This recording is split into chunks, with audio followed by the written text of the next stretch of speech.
اب چلتے ہیں اپنے اگلے برج کی طرف جو کہ برج حوت، اور آپ کو بیان کریں گے کہ ان کا 11 سے 20 مئی کا یہ اشرہ علم نجوم کی روشنی میں کیا کچھ بیان کرنے جا رہا ہے۔ وہ افراد جو 19 فروری سے 20 مارچ کے اشرے کے دوران پیدا ہوئے ہیں برج حوت کے تحت آتے ہیں۔ اس کے علاوہ وہ افراد جن کو اپنی تاریخ پیدائش معلوم نہ ہو مگر ان کا نام دال چے سے شروع ہوتا ہے تو وہ برج حوت کے تحت آتے ہیں۔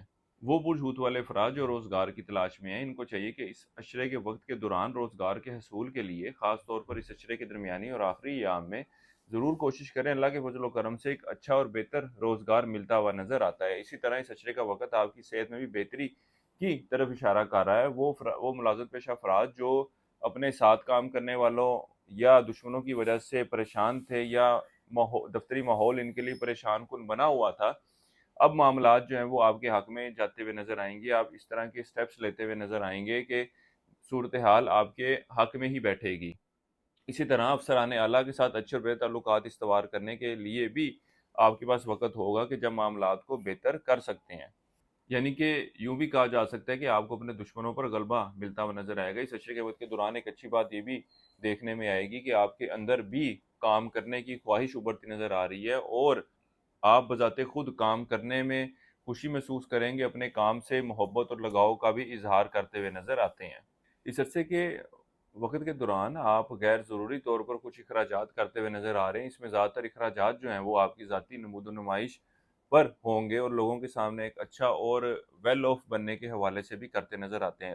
اس اشرے کا وقت آپ کی اندرون سفر کے حوالے سے اتنی کوئی مثبت صورتحال کی نشاندہی نہیں کر رہا۔ اگر اندرون سفر جانا ہی ہے تو کوشش یہ کریں کہ کسی پبلک یا پرائیویٹ ٹرانسپورٹ کو یوز کریں۔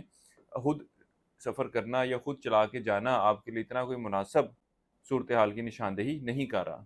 اس کے علاوہ وہ افراد جو سوشل ایکٹیویٹیز میں یا سیاست سے تعلق رکھتے ہیں، اس اشرے کے وقت کے دوران یہ کافی ایکٹیولی پرفارم کرتے نظر آئیں گے اور لوگوں کے ساتھ اچھے اور بہتر اور مضبوط روابط قائم کرنے کے حوالے سے بھی کوششیں کرتے نظر آتے ہیں اور ان میں کامیابی ملتی نظر آ رہی ہے۔ اس اشرے کا وقت آپ کی سواری پر ہونے والے اخراجات کی نشاندہی کر رہا ہے۔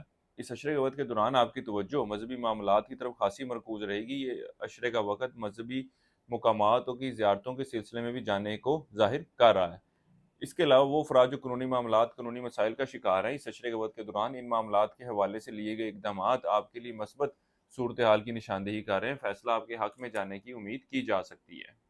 کاروباری افراد کی بات کی جائے تو ان کو چاہیے کہ کاروباری معاملات اور کاروباری صورتحال کی طرف خاصی توجہ دیں اور کاروباری معاملات کے حوالے سے اپنی گرفت مضبوط رکھیں۔ فی الوقت ایسا وقت نہیں ہے کہ آپ دوسروں پر رلائی کر یا کاروبار کو چھوڑ کر کہیں آرام سے بیٹھ سکتے ہیں۔ آپ کو اپنے کاروبار کو سٹیبل رکھنے کے حوالے سے خاصی جدوجہد کرنی ہوگی۔